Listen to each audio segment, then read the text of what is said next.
नमस्कार दर्शकों, बहुत बहुत स्वागत है आप सभी का हमारे विशेष कार्यक्रम ज्योतिष ज्ञान में और मैं हूं आपके साथ मोनिका क्रोपर।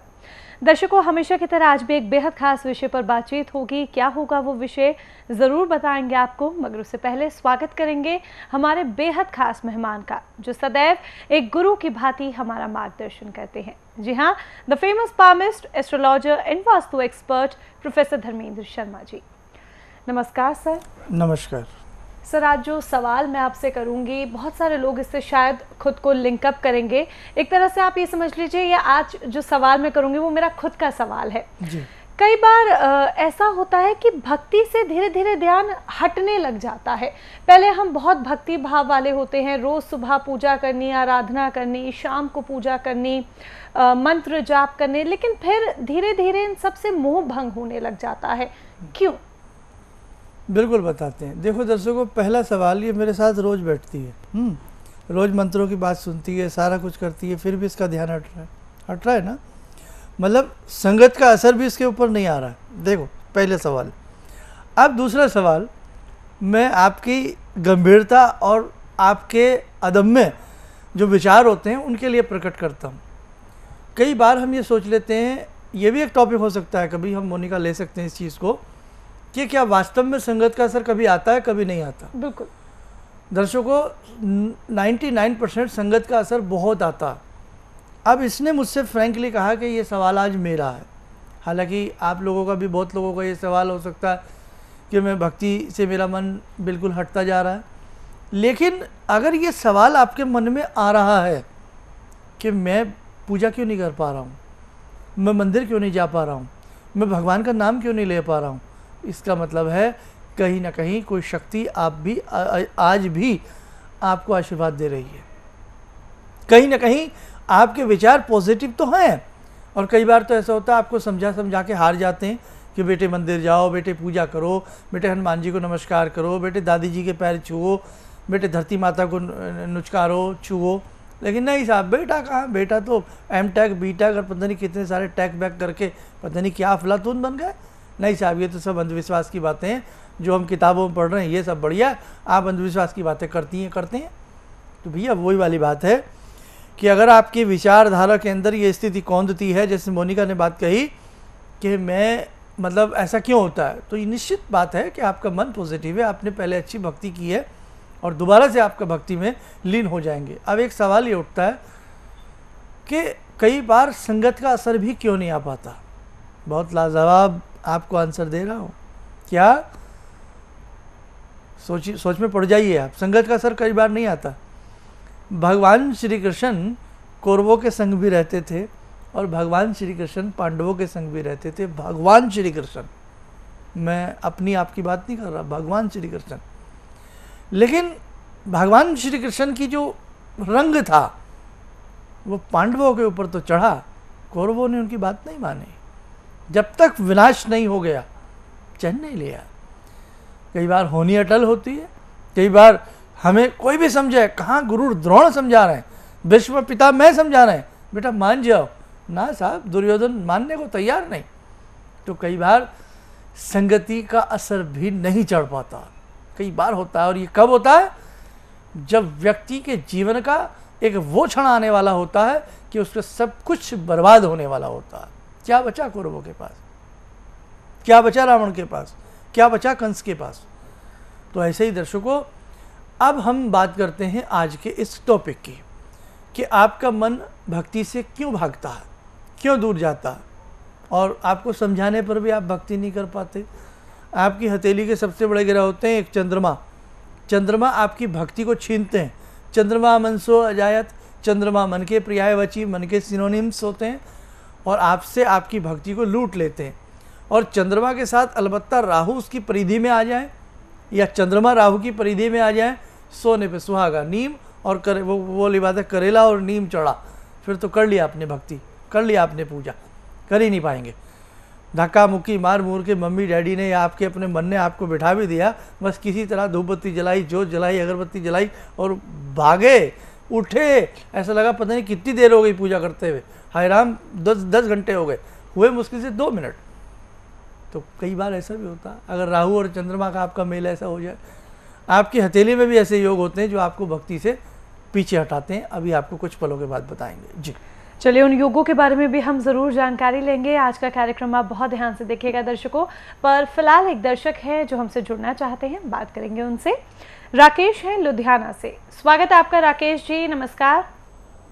गुरु जी के चरणों में सादर चरण वंदना। जी भैया बताइए क्या पूछना चाहते हैं। जी मैं डॉक्टर साहब, पहले तो मैं बहुत भाग्यशाली हूँ। मैं पिछले 1 साल से आपका कार्यक्रम देख रहा हूँ। जी जी धन्यवाद। बहुत सारे चैनल से मैंने बहुत सारे मतलब एस्ट्रोलॉजर्स को मैं सुनता आ रहा हूँ जी। पर जो आपका तरीका, जो आपका उपाय बताने का तरीका है ना जी, मुझे बहुत बेहतरीन और सटीक लगा जी। चलिए आपका धन्यवाद भैया, आप इतना गौर से सुनते हैं। और आप जैसे दर्शक जब तक हैं तब तक हम हमेशा प्रयास करेंगे कि अपने इस भाषण में, अपने इन उपायों में एक एक क्षण आपको सच्चाई से अवगत कराएं। जी बोलिएगा। जी मैं अपने बच्चे के विषय में जानना चाहता हूँ जी। एक्चुअली उसने MBA किया हुआ है जी। उसको बेहतर और कोई बढ़िया जॉब नहीं मिल पा रही है। अच्छा, इस विषय में आपसे मैं कुछ बात करना चाह रहा हूँ। अच्छा, आप हमारे फेसबुक पेज से जुड़े हुए हैं? जी नहीं, मैं फेसबुक से तो नहीं जुड़ा हुआ। चलिए, अगर आप फेसबुक पेज से जरूर जुड़िएगा, उसकी मैं बताता हूँ विशेषता क्या है। अब जैसे आपके बच्चे ने बहुत अच्छे से पढ़ाई लिखाई अपनी संपूर्ण की है, हालांकि कभी पूर्ण तो इंसान हो ही नहीं सकता भगवान के अलावा, लेकिन फिर भी उसने अपने लिहाज से अच्छा पढ़ा है। अब उसको अच्छी जॉब नहीं मिल पा रही है। मैं आपको 2 उपाय बता रहा हूँ छोटे छोटे, आप जरूर कीजिएगा, ईश्वर कृपा करेगा। पहला उपाय, बुधवार से डूइंग ऑन आपको स्टार्ट करना है। बुधवार की प्रातःकाल गणपति के मंदिर में जाएं, या जहाँ भी गणेश जी होते हैं, अमूमन जहाँ शिवलिंग होते हैं, शिव परिवार होते हैं, वहाँ गणेश जी होते हैं। गणेश जी को जाकर के लाल रंग का तिलक लगाएं, छोटा सा दीप जलाएं, 21 दुर्वा घास जो होती है, दूब, 21 दुर्वा एक एक करके चढ़ाएं, श्री गणेशाय नमः, श्री गणेशाय नमः बोलते हुए 2 लड्डू चढ़ाएं।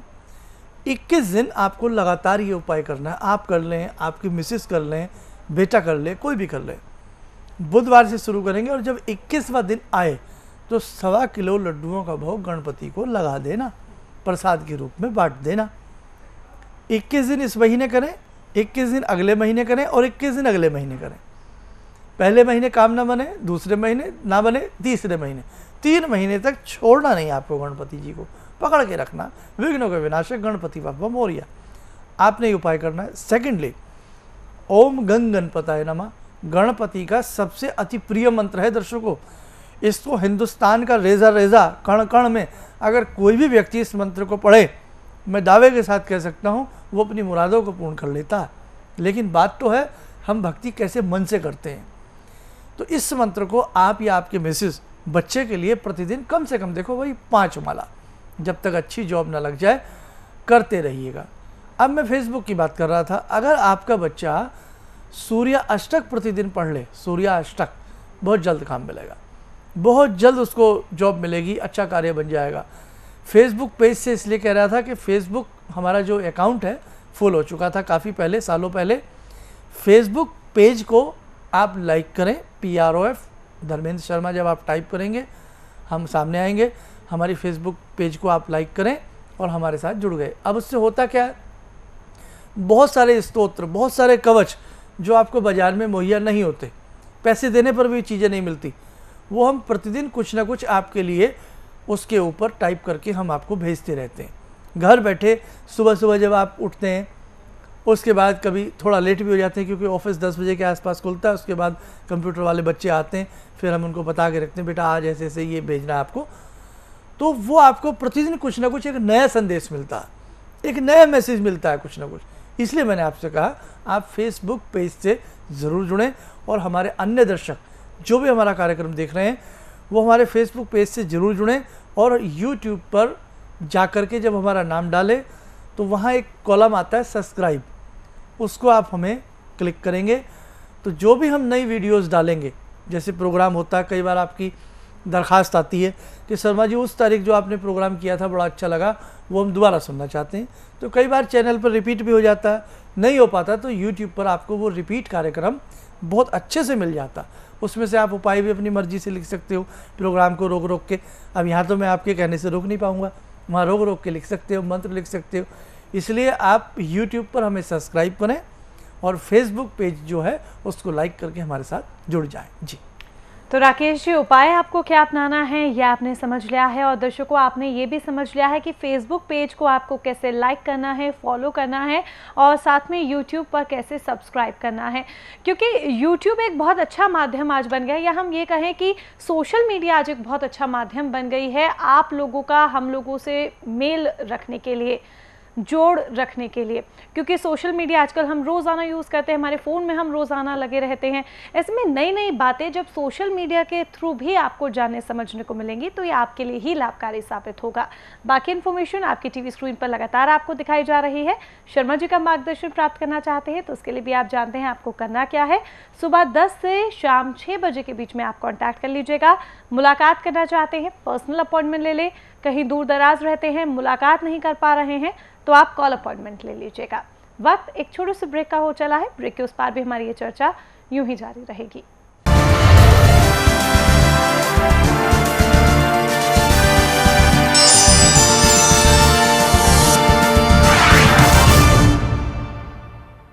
ज़िंदगी के इस प्रवाह में तमाम लोग डिप्रेशन के इस हालात से गुज़र रहे हैं। सफलता असफलता अपनी जगह की बात है, लेकिन पता नहीं कितने सारे लोगों को इन्होंने डिप्रेशन से उबारा है, नया मोटिवेशन दिया है काम का।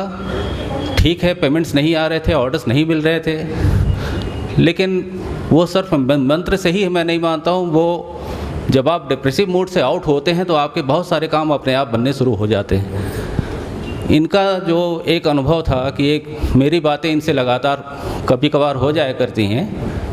एक दिन मेरी बात हो रही थी, अचानक इन्होंने प्रश्न किया कि क्या आपके यहाँ कौवे आ रहे हैं। मैं बहुत तेज चौंका। करीब 4-5 दिनों से कौवों का झुंड मेरे घर पे मंडरा था। तो मैं यही सोचने परेशान था ये शुभ है अशुभ है, क्या चीज़ है। तो मैंने प्रश्न किया कि क्या मैंने आपको बताया कि मेरे घर में कौवे आ रहे हैं। कहने नहीं, मुझको दिखाई पड़ रहा है। तो कुछ तो अलौकिक है इनमें। दूसरा क्या जो इनका उद्देश्य है, जब महाकुंभ में आए थे मेरी इनसे वार्ता हुई तो मैंने इनका उद्देश्य जानना चाहा कि किस उद्देश्य के लिए आप काम कर रहे हैं। तो जो उद्देश्य उन्होंने मुझको बताया, मैं मन से इनके उद्देश्य के साथ जुड़ गया। इनके साथ तो जुड़ा था ही, अब इनके उद्देश्य के साथ भी हूँ मैं।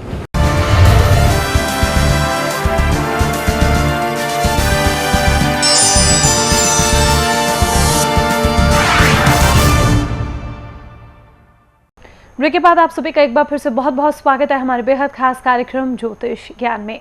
दर्शकों, आज हम बात कर रहे हैं कि आखिर क्यों हमारा मन भक्ति से धीरे धीरे हटना शुरू हो जाता है, हमारा मोह भंग होना शुरू हो जाता है।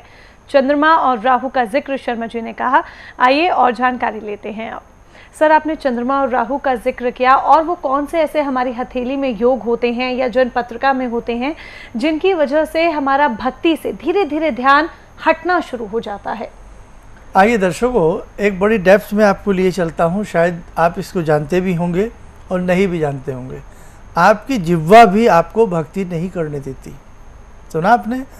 आपकी जिह्वा भी आपको भक्ति नहीं करने देती। कैसे साहब? जैसा खाए अन्न वैसा होए मन, ये वास्तविकता है। आप कैसा भोजन करते हैं? आप अक्सर अगर बहुत ज़्यादा तामसिक भोजन करेंगे तो आप बहुत अच्छे से पूजन नहीं कर पाएंगे। करेंगे, कई बार खाना पूर्ति होकर के रह जाएगी, लेकिन बहुत अच्छे से आपकी पूजा नहीं होगी, बहुत अच्छे से आपकी पूजा नहीं होगी। तो इसीलिए जब भी आप भोजन करते हैं, आपका भोजन ताज़ा होना चाहिए। बहुत लोग क्या करते हैं, फ्रीज में 2-2, 3-3 दिन का आटा बना करके रख देते हैं। आटा जैसे एक मुर्दा व्यक्ति होता है, रात्रि का रखा हुआ आटा मुर्दे के समान हो जाता है। रोटी खाएं, ताज़ा बना करके आटे की खाएं। जूता पहन करके रोटी ना खाएं, दक्षिण दिशा में मुख करके रोटी ना खाएं। आपकी भक्ति हिलने लग जाएगी, आपकी भक्ति में आपको मज़ा नहीं आएगा, ये ध्यान रखें। दूसरी बात, किसी का झूठा ना खाएं। बड़ा फैशन चल गया है, मैं देखता हूँ दुकानों पर कहीं कहीं 4-4 एक ही प्लेट में लगे रहते हैं, चम्मच लेके लगे रहते हैं। अब आप कहेंगे साहब शर्मा जी ये तो आप अनेकता, अरे अनेकता वाली क्या बात है? झूठ खानी चाहिए क्या? हमारे मम्मी पापा हमें अपना झूठा नहीं खिलाते कि नहीं बेटा आप अलग से पानी पियो, लो बेटा ताज़ा खाओ, अच्छा खाओ, और न जाने किस किस को आप झूठा खाते हैं। झूठा नहीं खाना चाहिए। कई बार पति पत्नियों में बड़ा प्रेम हो जाता है, साहब तू मेरा झूठा खा ले मैं तेरा, नहीं साहब, शास्त्रों में लिखा है कि झूठन नहीं खानी चाहिए, झूठा नहीं खाना चाहिए। आपको शायद कुछ लोगों को आज बुरा सा भी लगा हो, लेकिन जो बात शास्त्रों की है मैं आपसे वो कर रहा हूँ, मैं अपनी मन की बात नहीं आपसे कर रहा। इसलिए झूठन से सदैव बचें, बासी भोजन से सदैव बचें, दक्षिण दिशा की तरफ मुख करके जूता पहन करके भोजन खाने से सदैव बचें, ये भी आपकी भक्ति को भंग करेगा नहीं तो। दूसरी बात, आपकी कमाई कैसी है, आप कमाते कैसा हैं? जैसी कमाई होगी वैसी प्रगाढ़ आपकी साधना होगी। समय नहीं है, बहुत सारी बातें बताने का मन है। एक शिष्य ने कहीं भंडारा कुछ ऐसा लंगर वगैरह लग रहा था और उसने वो भोजन कर लिया, रात भर व्याकुल रही उसकी आत्मा। गुरुजी बोले अरे सो जा या भक्ति कर ले। बोले भक्ति में मन नहीं लगता, नींद नहीं आती गुरुजी, परेशान हूँ। बोले क्या बात हुई, चल सो जा। रात के कई पहर बीते, सुबह आते आते गुरुजी बोले तू पूरी रात नहीं सोया, ना तूने भक्ति की ना मुझे ढंग से कुछ तूने करने दिया। क्या बात बेटा, अंतर ध्यान हुए। बोले कल कहाँ गया था तू? बोले कल मैंने वहाँ रास्ते से आ रहा था, आश्रम का सामान लेकर के, वहाँ कोई भोजन करा रहा था और मैंने भोजन खा लिया। अंतर ध्यान हुआ, अरे बेटा, उसने किसी बूढ़े व्यक्ति ने किसी जवान लड़की से शादी की और वो अपनी उस अधर्मता को छिपाने के लिए, एक धर्म भाव को, कर्म को पैदा करने के लिए वो भोजन करा रहा था लोगों को। तो बात ये नहीं है कि आप भंडारे का भोजन ना करें, आप लंगर का भोजन ना करें, ना ना ना ना, बात ये नहीं है। बात ये ना समझ ले कदापि। बात यह है कि वो भोजन है किस तरह का। आप मंदिर का प्रसाद खाते हैं, बहुत अच्छी बात है, मंदिर में कोई भंडारा लगाया आप उसको ग्रहण करते हैं, बहुत अच्छी बात है।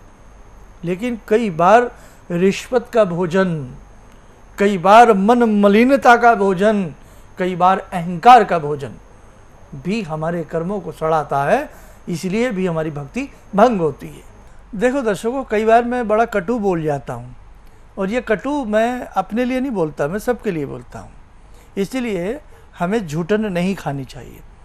और कई बार जैसे हम गौ माता को घर का झूठा दे देते हैं, नहीं देना चाहिए, नहीं देना चाहिए। आप दो रोटी ताज़ी बनाओ, वो दो, झूठन नहीं देनी चाहिए। कोशिश करें कि झूठा ना बचे। अन्नपूर्णा मैया खुश नहीं होती। इसलिए जिस घर में बहुत झूठन बचती है, बहुत जगह झूठा खाया पिया जाता है, तो आज नहीं कल जब ग्रह कमज़ोर पड़ेंगे तो संभल नहीं पाएंगे आप। इसलिए झूठे से बचें। अगर भक्ति को स्थिर करना है, बलवान बनाना है, कितने भी आपके यार दोस्त क्यों ना हो, यारी दोस्ती एक अलग चीज़ से होती है। किसी का झूठा खाने पीने से थोड़ी यारी दोस्ती बढ़ती है। बताओ आप, कब कहा किसने कि हम झूठा ही खाएंगे तभी आपकी यारी बढ़ेगी, है ना? तो ऐसा नहीं करना चाहिए। खैर आगे बढ़ते हैं। कागज़ पेन आपके पास है। अब हम कुछ उपाय बता रहे हैं। पहला उपाय कि अगर भक्ति वास्तव में बढ़ाना चाहते हैं तो सूर्य उदय होने से पहले उठना प्रारंभ कर दें। बहुत अच्छी आपकी भक्ति अपने आप बढ़ने लगेगी। वो समय ऐसा होता है, वो बेला ऐसी होती है। चांदी ऐसे प्राणियों को जरूर पहननी चाहिए। महिलाएं तो देखो पाजेब पहनती हैं, नुपुर पहनती हैं, है ना? तो चांदी पहनने के और भी बहुत सारे वैज्ञानिक रीज़न हैं। वो कभी समय रहा तो बताऊंगा। आयुर्वेदिक रीज़न भी बहुत है। तो चांदी, जब प्राणियों का मन पूजा से विमुख होवे तो चांदी पहने, जो चांदी का छल्ला पहन ले, गले में चांदी की चैन पहन ले, चांदी का कड़ा पहन ले, कुछ भी पहन ले। महिलाएं चांदी की चूड़ी ना पहने, जो सुहागन है वो ना पहने। पाजेब ज़्यादा यूज़ करें, पाजेब पहने, अच्छी पाजेब पहने। दूसरी बात कि हम चांदी के गिलास में पानी पिएं या स्टील की चमचमाती कटोरी में, नई कटोरी में, वो किसी दूसरे को ना दें, वो गिलास दूसरे को ना दें, उसमें अक्सर पानी पिएं, आपको लाभ मिलेगा। और एक मंत्र बता रहे हैं पूर्णिमा की रात का, पहले भी बताया था। हर पूर्णिमा की रात को थोड़ी सी खीर बनावें, मीठी मीठी, बढ़िया सुंदर सी, और उसको चांद की रोशनी में रखें और उसके बाद एक मंत्र जपें, चंद्र रूप भगवान तुम अब मत सुधा दुराओ, आज हमारी खीर में अमृत रस टपकाओ। आप देखो यूट्यूब पे भी देख लेना, इस मंत्र को मैंने दिया आपके लिए। चंद्र रूप भगवान तुम अब मत सुधा दुराओ, आज हमारी खीर में अमृत रस टपकाओ। इस मंत्र को कुछ देर पढ़ लें, 11 बार 21 बार पढ़ लें, और फिर वो खीर खाएं, बच्चों को खिलाएं। मेधा शक्ति का विकास होता है, आपका दिमाग भक्ति की तरफ जाएगा। और आपके घर का जो मंदिर है वो ईशान कोण में होना चाहिए। आपके घर का मंदिर अगर आग्नेय कोण में है तो भी कई बार मैंने देखा विमुक्ता आती है। आपका घर ट्रायंगल में है, एल शेप में है, टी पॉइंट पे है, लास्ट का भवन है, तो भी कई बार पूजा में विमुक्ता आ जाती है। इन सब चीज़ों को दूर करने के भी रास्ते देखें, किसी से पूछें, किसी से सलाह लें। तो ये सारी चीज़ें करने से भी आपको आनंद आएगा, आपकी भक्ति बढ़ेगी। और दूसरी बात, जब भी भक्ति करें नॉट कंडीशन, किसी कंडीशन पर ना करें। मैं पास हो जाऊंगा तो भक्ति करूंगा, मेरे घर में डब्बू पास हो जाएगा तो मैं भक्ति करूंगा, व्रत करूंगा, मैं तभी जगराता कराऊंगी जब मेरा भवन बन जाएगा। अरे ये क्या बात हुई, ये कोई बात है? आप जगराता तब कराएंगी जब आपके घर में भवन बन जाएगा। आप हनुमान जी को प्रसाद तब खिलाएंगी जब आपको 50 लाख की कोठी मिल जाएगी। ये कौन सी बात हुई? ऐसी कंडीशन पर हम भक्ति जब करते हैं कभी पूरी नहीं होती। मैं आपको गुरुजी तो तब मानूं जब मैं ऐसा हो जाए, मैं गुरु दीक्षा तब लूं जब ऐसा हो जाए, मैं गुरु धारण तब करूं जब ऐसा हो जाए। बात बात पर, पल पल पर अपने आप को और अपनी भक्ति को कंडीशनों में कसना भी अच्छा नहीं होता। आप भक्ति करें, निर्दोष भक्ति करें, बिना किसी शर्त के भक्ति करें। बस उस मतवाले मंत्र को, चंचल चित्त को दूर करते हुए उस सुंदर से मंत्र को जपते रहें। अपने गुरु के प्रति अगाध श्रद्धा रखें, अपने गुरु के प्रति मान सम्मान रखें, अपने मंत्रों के प्रति अपनी अच्छी सी श्रद्धा को बनाए रखें और निश्चित तौर से आपकी भक्ति आगे बढ़ेगी। अपने मन को ना टूटने दें कि नहीं साहब जो मैं कर रहा हूँ वो मैं अच्छा कर रहा हूँ, मुझे परिणाम जब मर्जी मिले अच्छा मिले। भगवती ने क्या कहा दुर्गा सप्तशती में? सर्वा बाधा परशमनम। भगवती ने क्या कहा, कितना अच्छा कहा, सर्वा बाधा विनिर्मुक्तो धन धान्य सुतान्वित मनुष्य मत प्रसादेन भविष्यति न संशय। तुम्हें सब कुछ दूंगी, धन दूंगी, धान्य दूंगी, पुत्र कलत्र से तुम्हें भर दूंगी, बट मनुष्य मत प्रसादेन भविष्यति न संशय। कि बेटे मंत्र पढ़ते वक्त संशय मत कर लेना कि तुम्हें लाभ होगा या नहीं होगा, कि अब जीत तुम्हारे हाथों में, अब हार तुम्हारे हाथों में, सब सौंप दिया हमने, हे भगवती। तो ऐसा सोच के आप भगवती किसी भी देव सत्ता की आराधना करेंगे, दर्शकों आपको लाभ जरूर होगा। आज मन था आपको बहुत कुछ बताऊं, लेकिन अब लगता नहीं कि मेरे पास समय बचा है। जी बिल्कुल दर्शकों, समय अब इजाज़त नहीं दे रहा कि हम कार्यक्रम को यूं और आगे बढ़ाएं, लेकिन जो उपाय आपको बताए गए हैं, अगर आपके साथ भी ऐसी स्थिति है कि भक्ति से धीरे धीरे मोह हट रहा है, तो ऐसे में आप ये उपाय ज़रूर अपना लीजिएगा। अब कार्यक्रम को यहाँ पर विराम देना होगा। आपने अपना कीमती समय दिया हमें सर, धन्यवाद उसके लिए। नमस्कार। तो दर्शकों, आज हमने जाना कि आखिर क्यों भक्ति से आपका मोह भंग होना शुरू हो जाता है। अगर इसी प्रकार से आपके भी मन में कोई सवाल है, कोई जिज्ञासा है या जीवन की कोई समस्या है जिसका समाधान आप शर्मा जी से प्राप्त करना चाहते हैं, उनसे मुलाकात करना चाहते हैं, तो इसके लिए आप पर्सनल अपॉइंटमेंट ले लें। कहीं दूर दराज रहते हैं, किसी रीज़न से आपका मुलाकात कर पाना अगर संभव नहीं हो पा रहा है, तो वैसे में आप कॉल अपॉइंटमेंट ले लीजिएगा। संस्थान में संपर्क साधने का समय रहेगा सुबह 10 से शाम 6 बजे के बीच में। अब चलने की दीजिए इजाज़त। नमस्कार।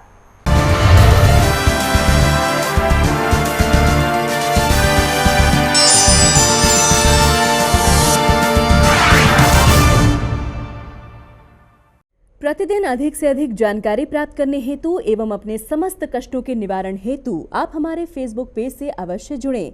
हमारा फेसबुक पेज है PROF.धर्मेंद्र शर्मा। इसी प्रकार से आप हमें YouTube पर भी फॉलो कर सकते हैं।